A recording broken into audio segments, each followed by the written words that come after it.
Baik, Assalamualaikum warahmatullahi wabarakatuh. Waalaikumsalam warahmatullahi wabarakatuh.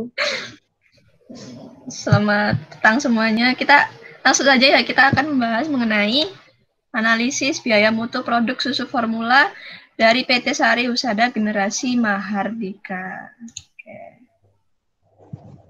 For tim, silakan perkenalkan masing-masing teman-teman.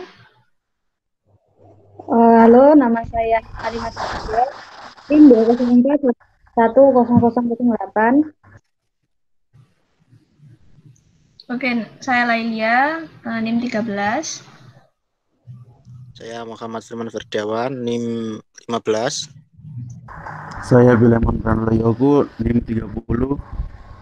Baik, kita akan mulai dari dimensi mutu intrinsik. Silakan Firman, waktu dan tempat. Terima kasih atas waktunya.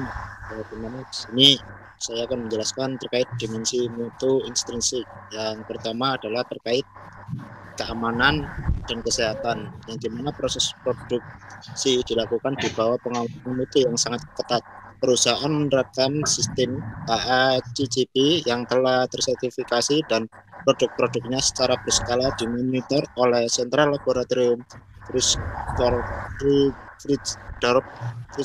di Jerman, meliputi kimia, fisika, mikrobiologi, kontaminan, dan residu, serta terkait sensorik yang dimana susu SGM Bunda yaitu aroma susu, tekstur, bubuk, dan rasa coklat 150 gram dan 300 gram, strawberry 150 gram, jeruk 150 gram, susu SGM ekspor 1 plus, 3 plus, 5 plus, aroma susu, tekstur, bubuk, dan rasa coklat, vanila, madu, aroma susu, tekstur, bubuk, dan diformulasikan untuk anak yang memiliki risiko alergi terhadap susu sapi.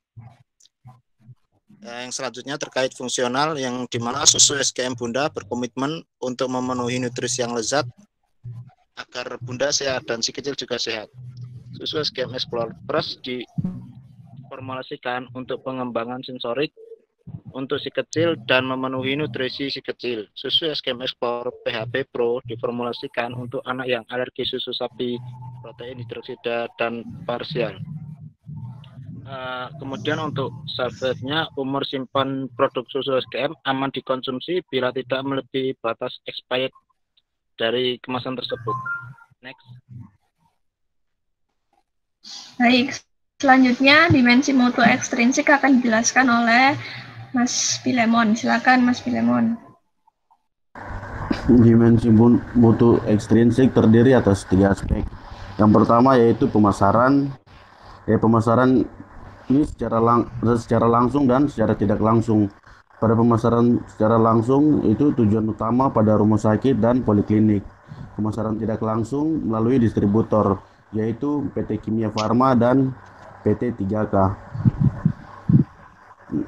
Yang berikut karakteristik sistem produksi di PT Sari Husada, yaitu ada 2 tahapan untuk pembuatan susu SGM, yaitu dengan wet process dan dry process.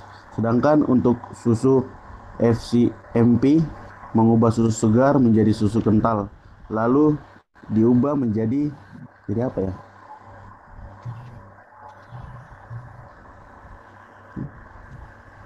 Susu bubuk. Diubah menjadi susu bubuk.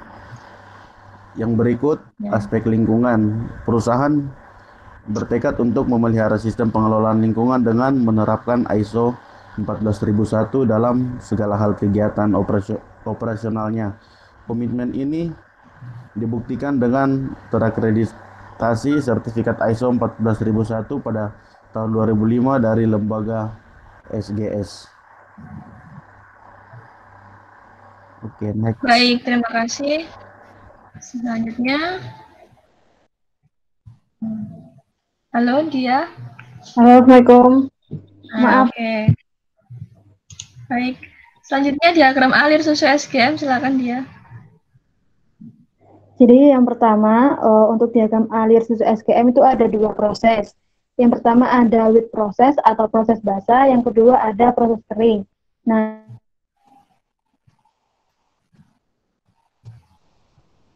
Halo? air. Bahan-bahan tersebut dicampur, setelah dicampur menjadi satu, proses penyaringan, di mana proses penyaringan ini berfungsi untuk menyaring kotoran-kotoran atau benda-benda asing yang nantinya selanjutnya yaitu proses pasteurisasi. Proses pasteurisasi ini dilakukan dengan plate heat exchanger untuk membunuh bakteri-bakteri patogen.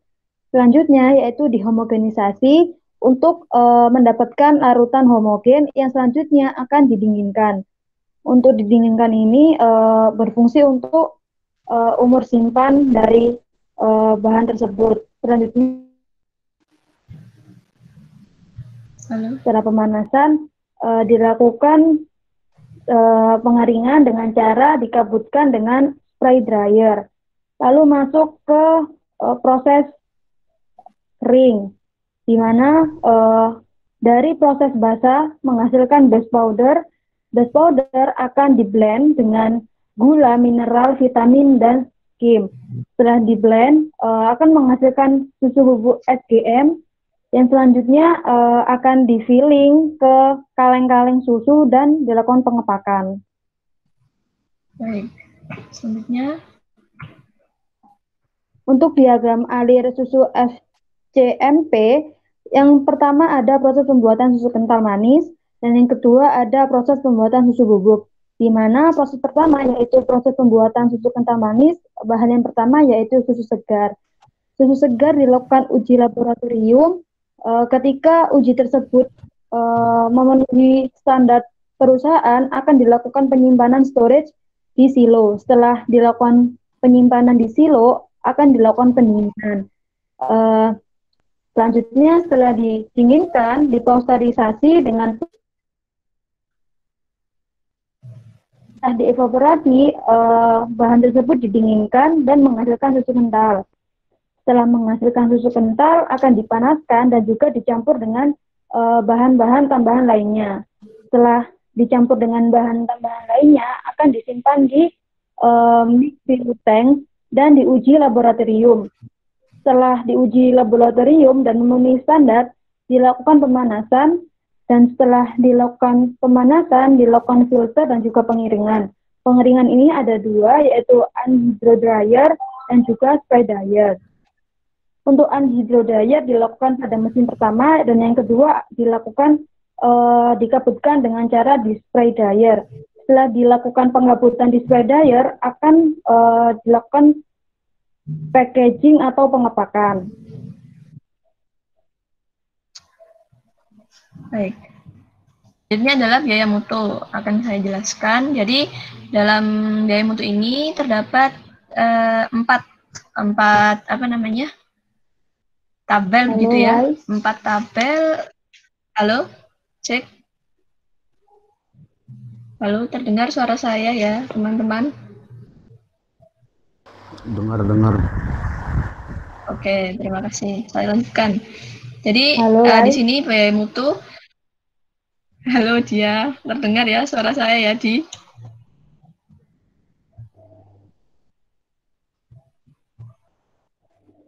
Halo? Terdengar. Oke, lanjut ya. Oke. Pada biaya mutu ini di PT Sari Husada Tbk komposisinya pada tahun di sini tertulis pada tahun 2001 hingga 2004. Di sini sudah terlihat jelas ada biaya pencegahan, penilaian, kegagalan internal, dan kegagalan eksternal. Juga total biaya kualitas dari masing-masing tahun dan persentasenya. Baik, kita bisa lihat di sini, tapi kita akan simpulkan dari tahun ke tahun. Bentar. Analisa pada tahun 2001, biaya mutu total setahun itu ternyata 2.500.000.18133.400 dapat dibandingkan dengan tahun-tahun sebelumnya. Tapi di sini kita membandingkannya mungkin dari tahun-tahun setelahnya. Biaya kegagalan internal plus eksternal itu senilai ini 245 juta sekian. Yang mana dari biaya kegagalan tersebut 9,7% dari biaya mutu total. Biaya kegagalan sangat rendah, belum optimal sehingga dapat sangat tinggi pada biaya pencegahan. Benar saja, sebelum itu biaya kegagalan eksternalnya saja di sini menyangkut komplain, liabilitas produk, penarikan produk itu ada 131 juta. Yang mana persentasenya adalah 5,2% dari biaya kegagalan. Nah, di sini terlihat jelas bahwasanya biaya pencegahannya adalah 1.778 juta atau senilai dengan 70,6% dari biaya mutu total, yang mana biaya pencegahan ini terlalu tinggi sehingga seharusnya dapat dicari nilai yang lebih optimal. Biaya penilaiannya 494 juta sekian atau 19,6% dari biaya mutu total. Kita lanjut ke 2002. Di tahun 2002 biaya mutu totalnya turun. Awalnya itu kan 2 miliar, sekarang turun menjadi 1,6 miliar. Nah, biaya kegagalannya apakah turun? Ya, turun. Awalnya tadi 45 juta, sekarang 122.891. Yang mana itu 7,6% dari biaya mutu total. Biaya kegagalan ini masih sangat rendah karena memang standarnya adalah biaya kegagalan itu 50% ya teman-teman. Belum optimal sehingga dapat tinggi pada biaya pencegahan. Biaya kegagalan eksternalnya saja itu sebesar 72 juta. 72 juta. Yang mana ini juga turun. Awalnya 131 juta menjadi 72 juta. Persentasenya pun dia turun 4,5% dari biaya kegagalan sekarang. Biaya pencegahan itu turun juga. Sekarang 1.200.000.000 sekian atau setara dengan 73,5% dari biaya mutu total.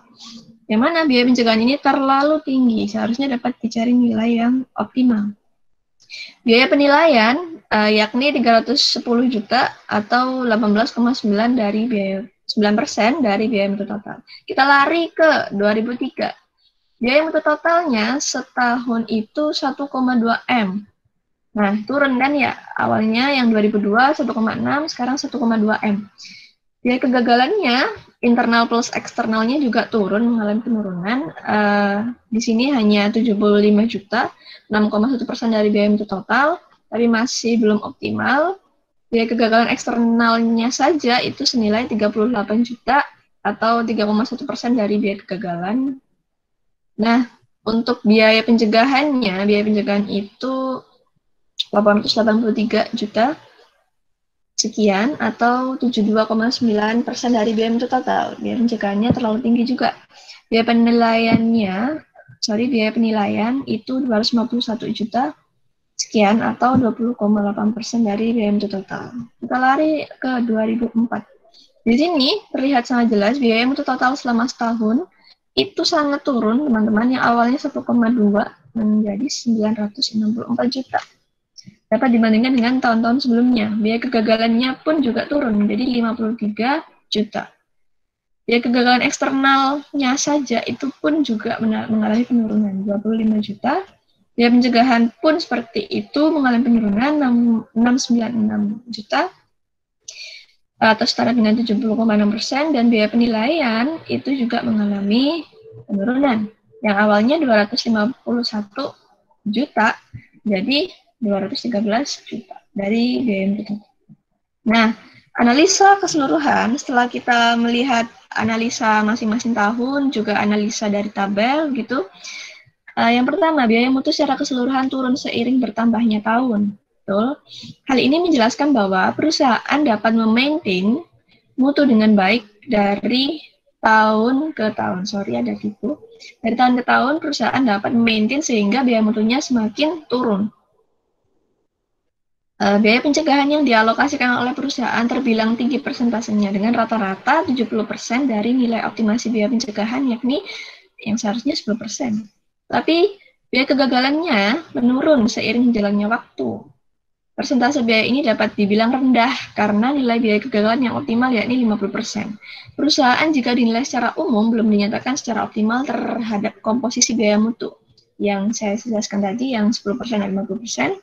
Tetapi jika dilihat secara keseluruhan dalam proses, dalam finance-nya 2001 hingga 2004, perusahaan dapat melakukan penjaminan mutu yang sangat baik, karena kita lihat adanya penurunan yang signifikan dari tahun ke tahun, penurunan biaya. Dapat disimpulkan bahwasanya perusahaan ini berfokus pada pencegahan, pada proses produksi, mungkin karena memang barangnya adalah susu yang tricky. Jadi perusahaan menilai bahwasanya pencegahannya harus dikuatkan begitu, dibandingkan dengan kegagalan yang dapat diterima. Baik.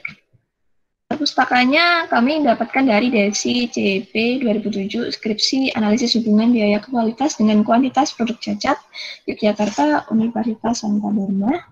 Terima kasih. Sekian presentasi dari kami. Wassalamualaikum warahmatullahi wabarakatuh.